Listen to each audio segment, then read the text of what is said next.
What's good, everybody?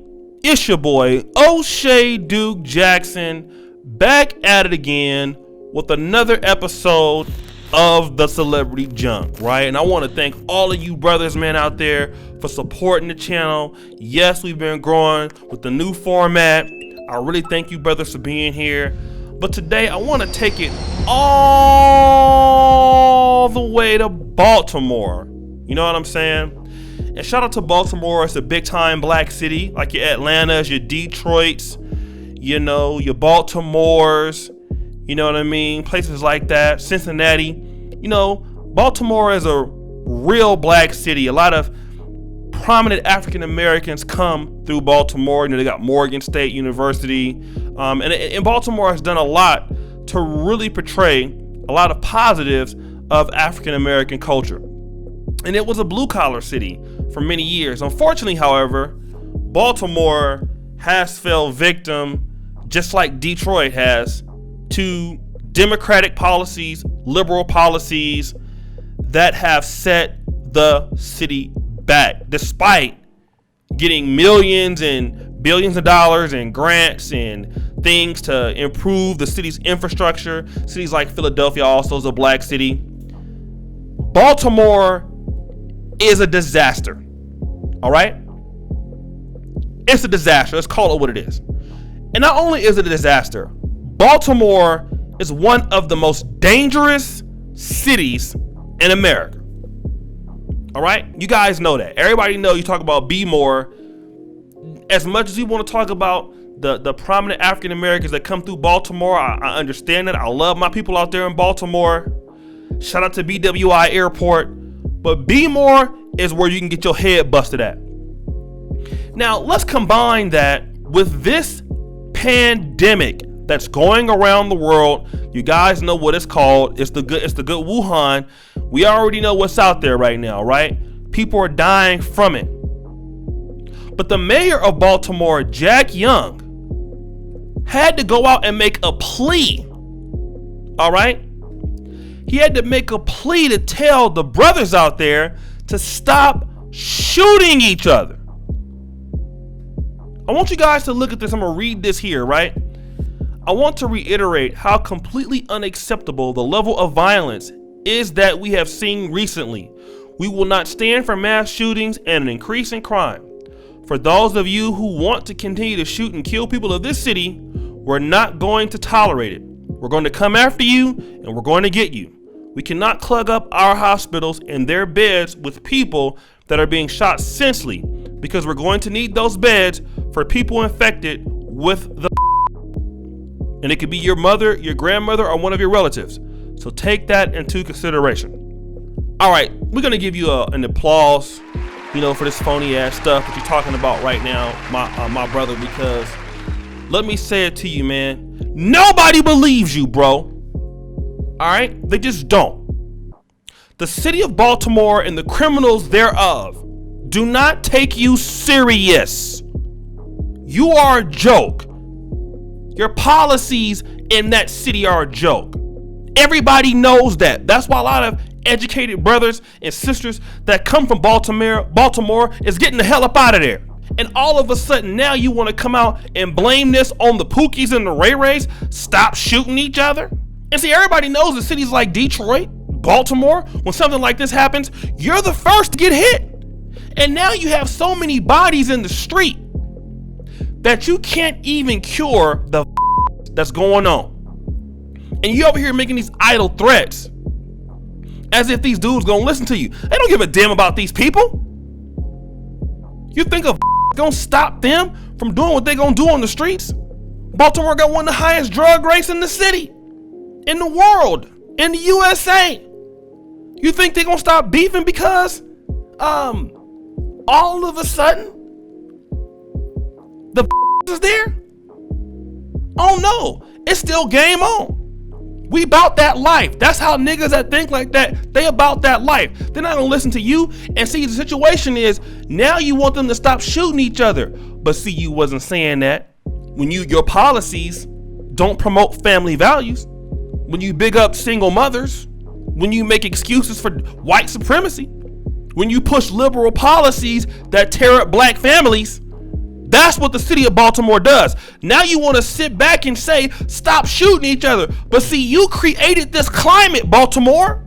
So you can't blame white folks for everything. And don't get me wrong. You know, y'all know where I stand on this. White people have a great responsibility in the failure of African Americans. Yes, y'all gonna hold this L with us.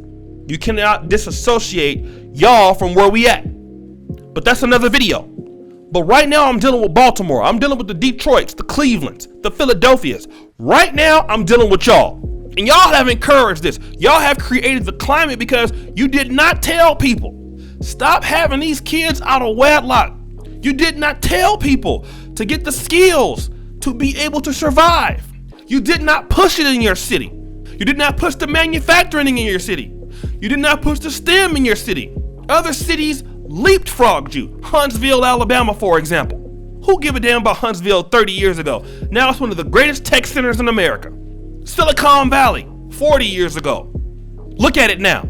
All the educated blacks that come out of Baltimore, all the educated blacks in the DMV area, all in DC. Baltimore didn't take any of the precautions to change with the times. And now you're in a situation that you're blaming Pookies and Ray Rays when y'all let them. Y'all created the environment for them to thrive. That's because of y'all policies. Because you want to take the liberal Kool-Aid. You didn't push black men and black women being together. You let people like Jamal Harrison Bryant come in and destroy the city. That's right, I'm looking at you, Jamal Harrison Bryant. You let people like that. Certain other Democratic leaders who have recently died, I won't call any names. But now you want to go out here and make these empty threats. And I'm going to tell you exactly what Baltimore is doing. Cities like this that make it unsafe for the elderly, that make it unsafe for women, that make it unsafe for children who are just trying to get an education, just trying to do it, basically live their lives. I'm going to tell you what's going to happen because a lot of black folks are going to get tired of this. People in 2020, the next election, are voting for Donald Trump. Because see, the black people can't save Baltimore. You see that? That's what happened. And similar, that happened also in Detroit. Now remember, you had Coleman Young, the mayor. He was messed up. Kilpatrick, black folks couldn't get it together.